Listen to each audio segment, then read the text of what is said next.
Hello everyone, it's Anna, also known as that Star Wars girl. I'm back! And for those of you that don't know, I was on a little vacation in the wilderness off the grid, but now I am back. And one of the first things that came across my phone when I reconnected to the rest of the world was this article. And it is titled, "This is the Star Wars analysis that will end the debate about Luke Skywalker's character in The Last Jedi," by Matt Miller. Alright, first off, when you're going to go take an ambitious title like that, you better actually understand what you're going to be writing about. And it is 100% okay to use references to, back up your point. Like, oh, Star Wars came out on this day, 1977, at this theater. The person that wrote it is George Lucas, actual facts that you can back up. But when you go onto Twitter and you take screenshots of something that somebody else wrote, not only are you proving that you cannot come up with your own opinions, but the fact that you are using someone else's argument, like completely, you're just throwing in these pictures of someone else's theory on Luke Skywalker and using that as the defense for your entire article. Not how you do things, bro. If you actually understood Star Wars and the characters in it, then you could actually write an article like this. And no, it's not going to end the debate. I'm going to tell you that right now. If anything, you've pissed off a lot more people. And I'm one of them, and when I go on rants, you can watch any of my other videos, I go on rants pretty damn hard. So you're about to get ranted at. So congratulations, you have entangled my fury, because this is just absolutely ridiculous. So let's start off with this first paragraph. I remember opening this article and just looking at it and being like, all right, let's see what someone that doesn't know Star Wars is writing about now. Let's see. This is your first sentence. To be perfectly clear, I thought Star Wars The Last Jedi was an absolutely entertaining children's movie. All right. First off, bro, right there, Star Wars is not a children's movie. Even when you watch the cartoons like the Clone Wars or Rebels, those are not just for children. They can be enjoyed by people of all ages. Yes, most people, when they watch Star Wars for the first time, not this new stuff that's been coming out, but the original Star Wars, most of us were children, which is why we are so able to relate to it, because it entangles us in who we are, and it is part of our life from the moment that we watch it at such a young age. But it is not made just for children. You have to understand that. So right off the bat, you calling Star Wars a children's movie? You think it's okay to show children war and killing and violence? You are going to label that as a children's movie? I'm sorry, but I think that Star Wars is significantly different than, let's say, the Emoji Movie, or I don't know, what's the movie with the spider? Charlotte's Web. Those are very different movies. Those are movies that are geared at children. I actually haven't watched the Emoji Movie. That was just the first thing that popped into my head. But stuff like that, that is for children. Cinderella, a children's story. Yes, you can enjoy it at all age. Beauty and the Beast, a children's story. I'm naming off these girl movies because I'm a girl and that's what I grew up watching, but you get the picture. Star Wars is not a children movie. So that's just strike one for you right there. All right. However, it's been somewhat more entertaining to watch the furious debate about the film in the last 7 months since it was released. All right. Sentence number 2 is strike number 2 for you, bro. Anyone that gets a kick off of watching other people in pain, what the hell is wrong with you? Are you kidding me? You think that it is okay to take something and support someone that is destroying something that means so much to so many people. You think that it is okay to just sit there and eat popcorn and watch people like me that love Star Wars, that Star Wars was our only outlet in life, that made us just a glimpse happy during the hardships that we endured, and Star Wars was that for us. It meant so much to me. Star Wars is in my very blood. Star Wars is not just a movie to me. So you're getting a kick out of watching people in pain. That's what you enjoy. You are a sick, twisted human, just to let you know. And you show that to the entire world in the second sentence of your article. All right, let's see. Now, of course, your website decides to show me some ads, which I don't want because I'm not subscribing to anything that you write. I'm probably never going to read anything on this website again because they've already proved by publishing a person like you that doesn't know anything about Star Wars, they obviously don't have anyone to edit their site for them or feed out people that don't know anything about what they're talking about. All right. There are also those like myself who thought Rian Johnson, made the most complex Star Wars movie to date, and one that shows growth of beloved dynamic characters who face both triumphs and challenges. Homeboy, let me tell you this right now, he did not show any growth for any of these characters. What did these characters, okay, yeah, and you know what? He didn't even create any of his characters. The only two new characters that he created was Purple Hair and Rose Tico. So, and guess what they do? Neither of them changed throughout the movie. Rose is a fangirl from moment one to the end of the movie. She doesn't change at all. Holdo doesn't change at all either. What does she do? She demeans people. She doesn't tell anyone the plan on how to survive, so she creates a mutiny on herself because she is too stuck up in her own ambitions that she can't tell other people, hey, guess what? I actually got a plan, so don't freak out and try to undo everything that I'm doing. I got this, bro. Let me show you what a real leader does. No, she hides everything and then she just talks down to people and is actually the most sexist character in the movie if you actually watch it. Just think about this in your tiny, tiny little perspective on what you have of the actual world. If you switch Holdo's character from a female to a male, you will understand what I am saying, how she is the most sexist character in that movie. So any of the characters that Rian Johnson created have no character development whatsoever. So just understand that when you are writing this article, that you need to understand what storytelling is, what character development is before you use it in this aspect where you're making this declaration to the world that you're going to write this article that ends all Star Wars debates. And I just proved you wrong in your third sentence. So that's 3 strikes. Let's see how many you can get, because I'm not even through the first paragraph and you're already epically failing and proving to the world that you know nothing about Star Wars. So let's just continue through this train wreck of an article that you created. All right. Then there are those who think the movie should have been populated by only hot white heroes with lots of abs and doing manly things. All right, dude. No one wants that. No one. You might have someone out there on your social media, like your Facebook, your Instagram, or your Twitter, and you know it's that one crazy person that's saying, oh, I want this, this, and this. Okay, that person doesn't watch Star Wars. I don't know. I'm a woman. I don't want to see any abs or them doing manly things. That is not what Star Wars is about. When I saw what's-his-face, Kylo Ren without his shirt on, what was the first thing that went through my head? Bro, put your clothes on. Even Rey in the movie is like, bro, put your shirt on. We don't want to see that. I don't want to see that. I do not care about what their bodies look like. I care about their characters and what their arc is going to be and what their goals are, and trying to figure that out as the movie progresses.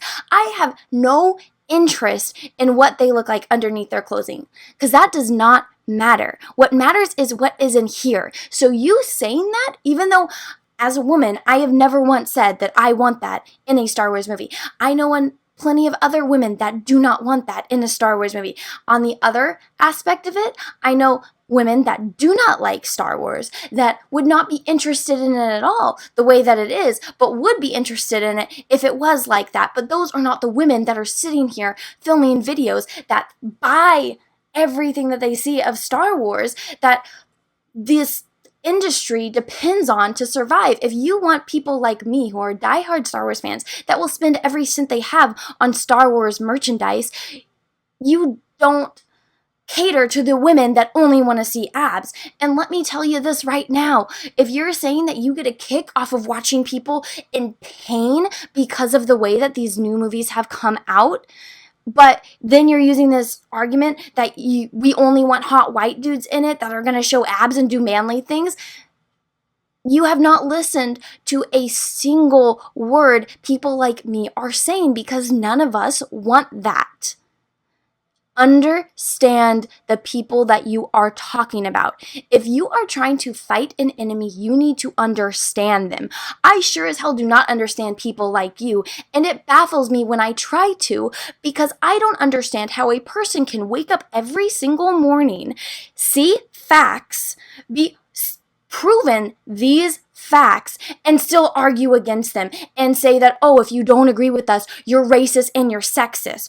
All right, dude, take a look at me. Do I look like a racist, sexist man maybe in my mom's garage or basement or living with my grandma and whatever else, middle-aged and overweight? No, I don't. I'm a professional artist that loves Star Wars, and Star Wars has been a huge part of my life since I was 2.5 years old. Yes, 2.5. I have an incredible memory, which I'm very proud of. It's one of the only traits about myself that I'm like. That was a little bit too much for you to know about me, but I don't care because I'm ranting right now. All right, let's read the rest of this little snippet before we get to all the tweets that you show. Those in the later camp took an issue with Luke Skywalker's character in The Last Jedi. This is the only thing so far that you've said that is correct. Yes, I am one of those people out of millions of people that has a huge problem with Luke's character in this movie, because that guy that I saw on the screen was not Luke Skywalker. Mark Hamill, who has been Luke Skywalker for 41 years, even argued that this is not Luke Skywalker. So yeah, I would say we have a problem about that. I have made plenty of videos about it. You can go watch them. Let's see. They didn't like the fact that this man had changed since he was last saw. Since we last saw him 35 years ago. This is not the character they've grown up idolizing.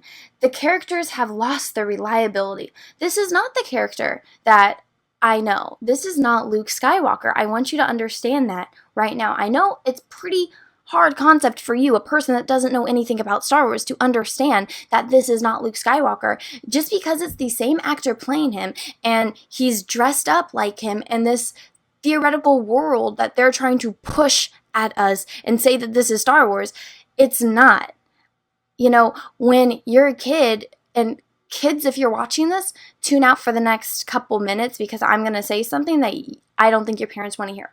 So when you're a kid and, you know, you're told this whole theory about Santa Claus. Okay, there's this guy. He comes in every Christmas and he leaves presents on the tree. And if you're good, you'll get presents. If you're not good, you're going to get coal. And so in our head, we like, okay, this is Santa. You see Santa in movies. Yes, it's different actors, but you're like, this is Santa. And then you go to the mall and your mom's forcing you to take pictures on Santa's lap. And you get there and you're like, this dude isn't Santa. He doesn't even have a real beard. Like, that's not Santa. Yes, even children are capable of understanding that that dude that they see at the mall is not the real Santa Claus. The guy that we hear about in books and in movies, you know, that idea of him, that is the real Santa Claus, okay? This guy that, yes, it is Mark Hamill. Yes, he was Luke Skywalker. He still is Luke Skywalker. But that person that was in The Last Jedi, that is not Luke Skywalker. And we can see right through that. Let's see. As the remake Last Jedi website complains. Oh, I guess I didn't finish the sentence. Well, I've actually never been to the remake of The Last Jedi website, so I can't argue that fact, but I can tell you right now, you're probably misunderstanding what they are saying. Let me just put that out there.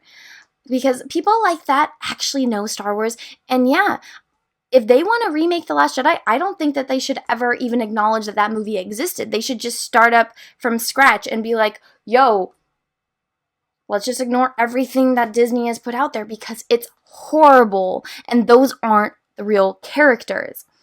They wanted Luke Skywalker to fly down in his X-Wing, hit some bad guys with his lightsaber to save the day, and live happily ever after with Leia, whether she's his sister or not. Bro, no one wants Luke and Leia to end up together. The only way they want like Luke and Leia to ride off in the sunset together is like they do in episode 5, even though they don't know that they're siblings yet, but they are friends. Luke knows she's in love with Han Solo. He knows Han is in love with her. They are siblings. They have a different type of love than, a passionate romantic love. They have a sibling type of love. If you had siblings, you would understand that. Okay? This isn't Game of Thrones where twins sleep with one another. This is Star Wars. Luke knew that Leia was his sister, and when he tells her about it, she says that she deep down knew it too. She had a brother-sisterly affection for him. So no, we don't want to see Luke and Leia romantically together. We wanted to see Leia and Han Solo together and happy. And not this bullshit that they threw at us saying that, oh, Han wasn't a good father and that they just... No, that's not what would have happened with Han Solo and Princess Leia because they fought so hard for their love. So how dare you? Then this whole thing with Luke in an X-Wing, hell yeah, I wanted to see Luke in an X-Wing, and killing bad guys with a lightsaber, yes, that would have been cool, and yes, that would have sold a lot of toys for Lucasfilm, and they would have had a lot of money, but that didn't need to be in there until maybe, the last scene, the last final battle. Yes, that would have been cool. And if you watch Star Wars, you would understand that Star Wars is a war movie, and that you are going to have to fight every now and again, and you can do it cinematically, appealing to the audiences. All right, let's see. But that's not what Brian Johnson gave us. Instead, Luke Skywalker has been shaped by the challenges of the last 35 years. His opinion about the Jedi, about life and the rebellion and heroes and villains have changed. It's almost as if he's grown up. Gasps! In parentheses. Bro, really? Alright, let me tell you a little bit about Star Wars and Luke Skywalker. The original trilogy is about Skywalker growing up.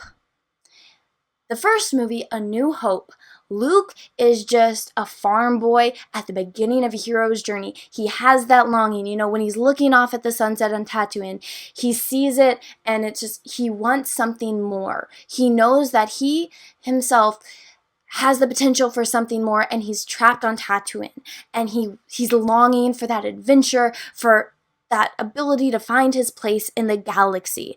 Then he's introduced to Obi-Wan Kenobi, and Obi-Wan tells him, hey, your father was killed by Darth Vader, and your father was once a Jedi Knight, and you will be a Jedi like your father, and I will train you.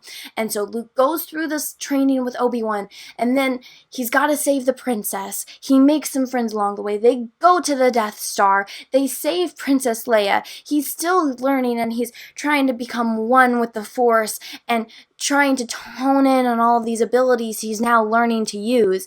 And then what happens? They escape, and the Death Star's on their trail, and he's got to go and blow up the Death Star. He's already been explaining that he is a very good pilot, and yes, he has the skills to make difficult shots because that's what he did on Tatooine. If you haven't watched Star Wars, you'll know that there's not much to do on Tatooine, and the couple things that you can do, you can shoot wombats, and you can learn how to fly. Luke knew both of those things. He also has it in him because Anakin Skywalker was the best pilot in the galaxy.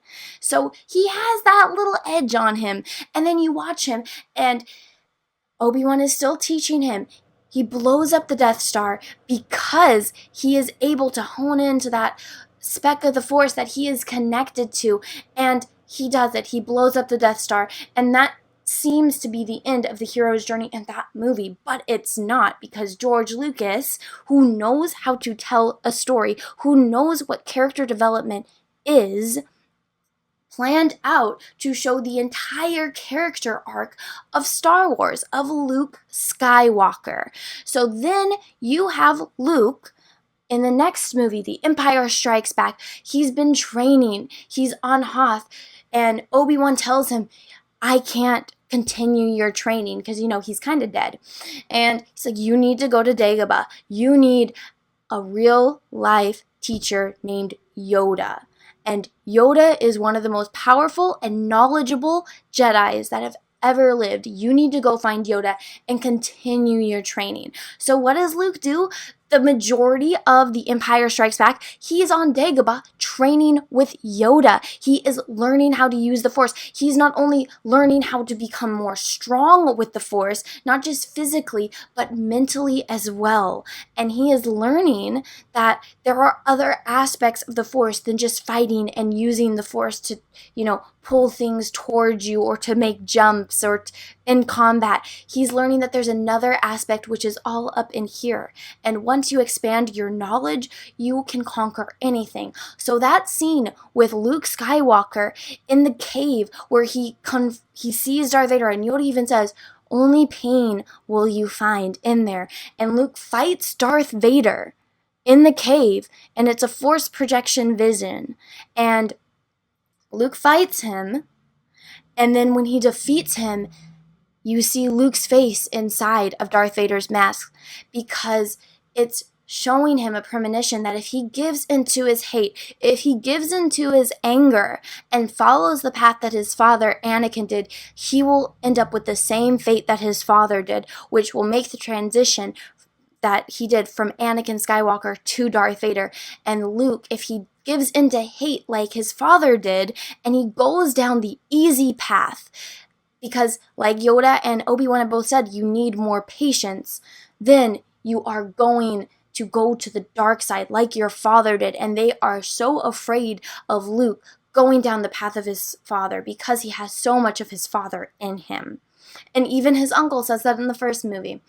So now that you have watched that and understand that, you might just a little bit understand the rest of what I'm saying now, okay? So then, Luke, he knows this. He knows now if he gives into this hate, if he gives into this anger, this rage that he has against the Empire and against Darth Vader, that he is going to turn to the dark side. And then he feels the pain of his friends. Now, this is a big thing for Jedi because, as we know watching the prequels, Jedi aren't allowed to love. They're not allowed to form those bonds with people because it is a potential weakness that will lead you to the dark side. Anakin Skywalker is a very good example of that. So Yoda says to Luke, you have to learn to let go. You can't, leave. If you leave your training now, you're going to cause more problems. You have to stay and complete your training.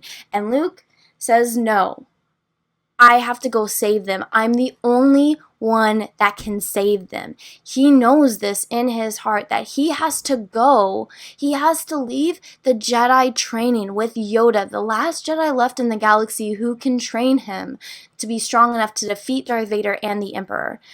And he's going to go and save his friends. You know why? Because he's a good person, and he knows that. He knows that he needs to save them. So he goes, and Yoda and Obi-Wan have that moment when they say, oh yeah, we've lost him, but there's another. If he dies, we're going to train Leia, kind of thing.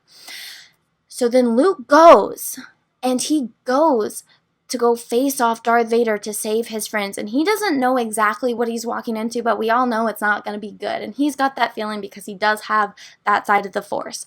So Luke goes, and Luke faces Darth Vader, and Luke knows he's not as trained to deal with this kind of villain. And Darth Vader, he's just playing with Luke. He can beat him in a second if he wanted to, but he's not, because Darth Vader does know that he is his father. So when Darth Vader is fighting Luke, he's testing him to see what his abilities are. And as they fight, Darth Vader sees that his son is strong and that he has the potential to be as strong, if not stronger than he once was. So as he's fighting him, and Luke's fighting him, and Vader's saying, you have to come over to the dark side, you have to come over to the dark side, it's the only way I can continue your training, I can get you to your full potential. And Luke says, no, I'm not turning to the dark side. And then Darth Vader drops the bomb. He says, Obi-Wan lied to you, and he told you that I killed your father, but I didn't. I am your father. Now come and join me, and we can kill the Emperor. We can take over the galaxy together as father and son, and we can rule, and we can do whatever we want, and I will teach you the ways of the Force. And of course, bomb drop like that, Luke's just completely mind blown and doesn't know what to do, because who is ever ready to hear that the most evil person in the galaxy that's murdered thousands upon thousands of people is your father? So yeah, Luke's a little stumped and kind of has a mental breakdown and jumps off the ledge, because in that second, that mind-boggling, holy shit, what's going on, he still chose the path of the light side. He didn't join his father. He didn't take the easier route, which is surviving and living and learning the Force, which is what he's wanted from the beginning, and the family, and finally getting to connect with his father. No, he jumped. He chose death over that. So just think about that when you are defending the fact that Luke Skywalker's character in The Last Jedi is the person that you are claiming he is, because that guy in The Last Jedi is not Luke Skywalker. That guy wouldn't have jumped. That guy would have taken Darth Vader's hand, gotten a robotic one, his lightsaber would have turned red, and they would have gone off fine and dandy. And he would have been like, the Igor to Darth Vader. That's the kind of guy that is in The Last Jedi. That is not Luke Skywalker. So let me continue this arc. Once I explain to you this next movie, the one that ended the saga and that, completed the character arc, completed the story arc. Let's talk about that for a second. And then I will go through and talk about this other nonsense that you are trying to shove down our throats, because you can't even argue this fact, because you don't even use your own arguments. You use someone else's, which is absolutely pathetic. So, Return of the Jedi. What do we see? It takes a little while for us to see Luke, but when we see Luke, he is a Jedi. He has done more training. It's been 3 years. He is trained. He has not only mentally come to not the conclusion, but the reality of the fact that Darth Vader is his father, and that what Obi-Wan said to him was a stretch on reality, and he is trained not just physically, but mentally as well, and he is prepared he thinks he needs to go back to Yoda, but he is prepared to fight as a Jedi Knight for his friends. He's not a master yet. He's still a knight. So when he goes and he saves Leia, he saves Han from Jabba and the Sarlacc pit, and they have that reconnection. He finished his mission with saving his friends. Now he is ready to go back to Yoda and finish what he started. He finished his mission with his friends. Now he has to go back to Yoda. But unfortunately, Yoda is at his point. He is, over 900 years old, and Yoda is going to pass on. And Luke is just completely struck by this, because he thought he had more time to learn more. Because yes, he is a little afraid of facing his father again, because before, this was just some evil psycho bad guy that, yeah, if you had to, you could kill him because he's an evil bad guy that's doing everything. But then learning that this evil bad guy is your father, and knowing that as a good person, it's not going to be easy to defeat this man, because now, exactly what I said, he's no longer this evil bad guy. He's a man. He is your father. That makes a huge difference. And the good person that Luke is, the Jedi that Luke is, he would never kill his father. And he tells Yoda, I can't kill him. He is my father. That's a very powerful moment, and that has a lot to do with, again, what have I been saying? Character development. Now, we already know from Luke's character, from the first movie, A New Hope, Empire Strikes Back, now to Return of the Jedi, Luke is a very good person, and Luke is an honorable person, and Luke is not the kind of guy that is going to go kill someone like that. Doesn't matter how evil this person is, Luke is not going to kill his father. And Yoda and Obi-Wan both say, you are our only hope. You are the one that we expected to be able to defeat Darth Vader because you are his son. We didn't want you to know that you were his son because it's going to make it harder. And then Obi-Wan drops the bomb saying, hey, Leia is your sister. and we can train her if you're not strong enough to defeat him. But we don't think it's going to be Leia. It's going to be you, Luke. And Luke is happy because finally that feeling that he's been having, that, there's some kind of connection between him and Leia, that they felt it at the Cloud City when she was able to rescue him. They have a connection through the Force. Not a telephone FaceTime connection that Kylo and Rey have, which was a complete cop-out. They have an actual mental connection through the Force because they are brother and sister who are so strong with the Force because of who their father is, that they have that extra ability and that bond. Understand that before you start making declarations that people that understand Star Wars want Luke and Leia to be together. We want them to be happy siblings together, saving the galaxy. We don't want them to be romantically involved because this is not Game of Thrones, and that is a sick, twisted idea. Incest is not a thing, so move on from that and stop using that as an excuse when you write bullshit articles like this.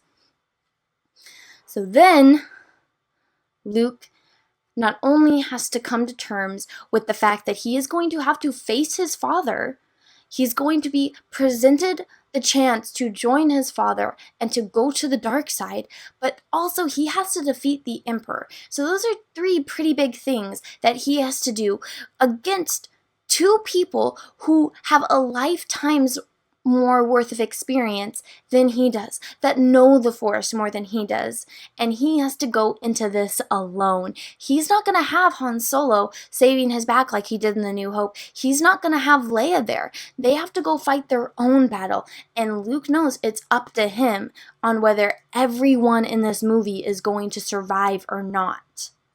So when Luke goes, and that moment, I've talked about this in another video, but I will repeat it again for you since you seem to need this type of information, since you don't understand Star Wars, and it seems to me that you've never actually watched a Star Wars movie.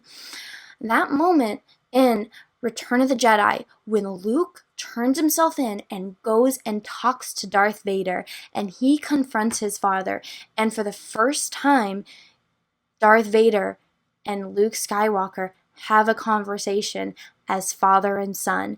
And Luke tells his father, Dad, no matter what happens, I want you to know I am not going to turn to the dark side, and you're going to have to kill me.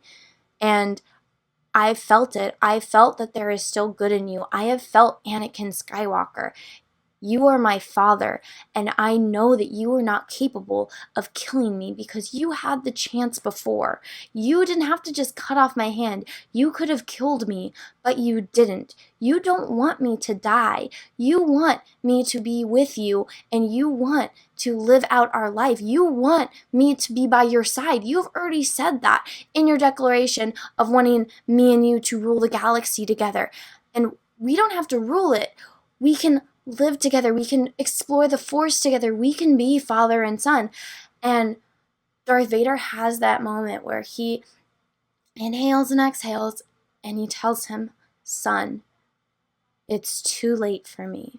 And that is a moment where we get to see Anakin for the first time in these movies, is when, as Darth Vader, Anakin tells him, it's too late for me. Anakin knows that he could very easily kill the Emperor. He's been saying that he's going to kill the Emperor since the prequels, and when he was telling Padme, I can defeat the Emperor and we can rule the galaxy together. But once Padme died and, his wife died, his unborn children or child that he didn't know about, that they were born, died. He lost his family. The Emperor was the closest thing to family he had left, and he wasn't going to kill him because Anakin was raised by his mother, and he was able to form that bond with people, and he gets attached to people. So he was attached to the Emperor, which is why Darth Vader had never killed the Emperor when he could have easily overthrown the Emperor and taken over everything, but he didn't because he had that bond. He was like a father to him.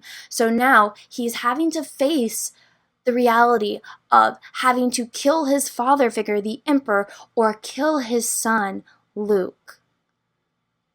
Just with that one line showed more character development than that 2.5 waste of my life movie that Rian Johnson created. Understand that what George Lucas did in one line had more depth and understanding of the universe and character development than anything that this pathetic excuse for a writer and director can ever understand in his tiny round brain. All right? So then Luke says, Father, there's still good in you. Just come with me. And Darth Vader again says no and says, I'm going to have to take you in. And Luke tells him straight up, Dad, if you take me in there, you're going to have to kill me. So you're going to have to make this decision. This decision was already out there and made before they ever went into that room. So you need to understand that the actual battle went on right there in that scene before they even went up to the Death Star. The fate was decided for that movie in that scene. The second Darth Vader said that line, that revealed everything. That revealed that Darth Vader is still Anakin, that Anakin is still in him, and that he is going to protect his son, even though he knows it's too late. The moment he put those words out there for the universe to hear, he has admitted that he knows what he is doing is wrong, that he knows that if he fights the Emperor, he's not going to survive, and that killing the Emperor is the only choice to save his son. And by revealing that he's Anakin, Anakin was a good person. Anakin is not going to let his son die because his son, his wife, his family was what he was fighting so hard for, and is why he turned to the dark side, was to protect his family. So understanding that about Darth Vader, about Anakin Skywalker, the entire rest of the movie was revealed in that one line that Darth Vader said. Character development. Holy crap. They could do it back in the 80s. Why can't they do it in the 2018s? I don't know. Blows my freaking mind. It really does. Now, since you're making this argument about Luke, not Darth Vader, let's talk about Luke's arc from that moment. Now, when Luke goes up there and he's presented to the Emperor with his father, Luke knows what's going to happen. He knows that, yes, he is going to have to fight. The Emperor is going to provoke him to fight. And Luke knows that if he does fight, if he does what the Emperor wants him to, he is not going to get out of this not being a Sith. He is going to turn to the dark side if he fights the way the Emperor wants, if he gives into the hate. But Luke is a good person, and Luke knows he is incapable of turning to the dark side. Luke has already proven that he would rather die than turn to the dark side. He proved that in The Empire Strikes Back. So this argument, and you use someone else's argument in the rest of your article to say that, this makes sense, Luke's character arc, that 35 years changed him. Okay, 35 years is a lot, and that is longer than I have been alive. And there's plenty of time for someone to change, but it is not going to change the fundamental aspects of who you are. Understand that. A person might change their views, their opinions on things, but the fundamentals that make a person who they are, their way of thinking, what their heart feels, and their ability to understand right from wrong, those are things that rarely ever change. Now, you saying that Kylo having a bad dream and Luke almost killing him is believable.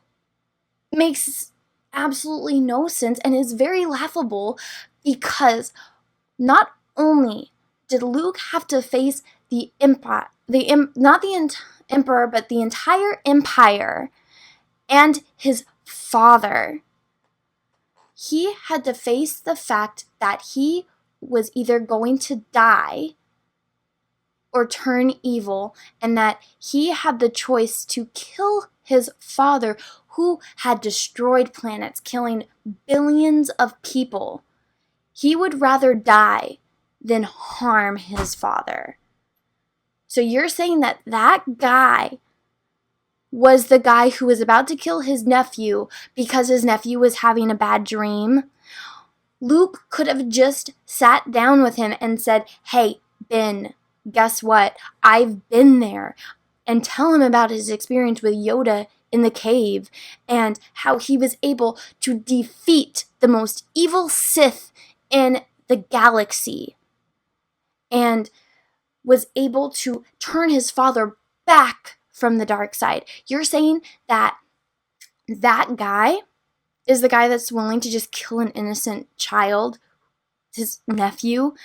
That is not believable at all. You're saying that because people change over the years? Okay, yes, people do change, but people don't consider murdering their family.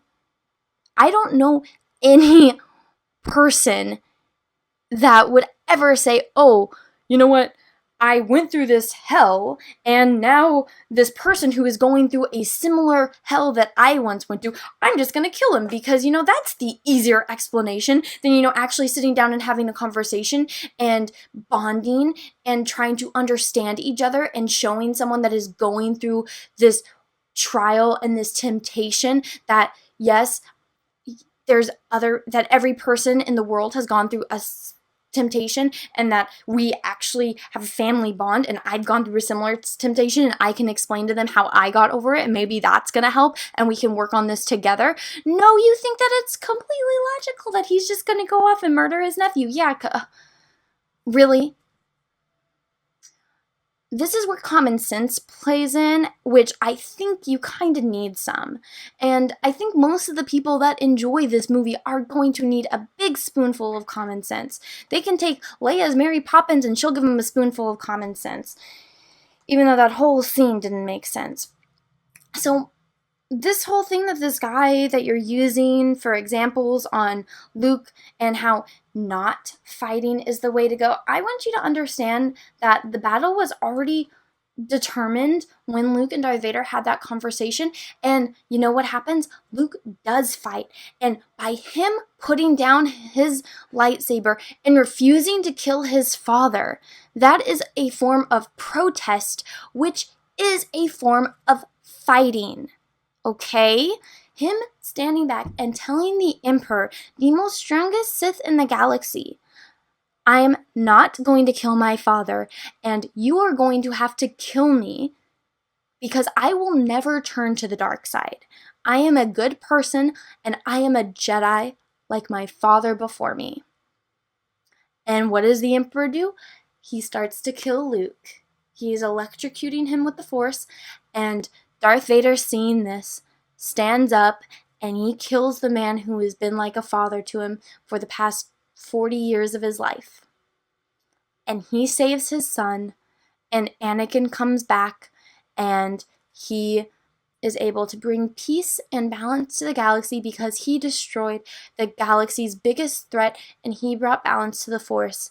And he proved to his son that good will always triumph over evil, and that you could be the most evil person in the galaxy, and you can do incredibly horrific things.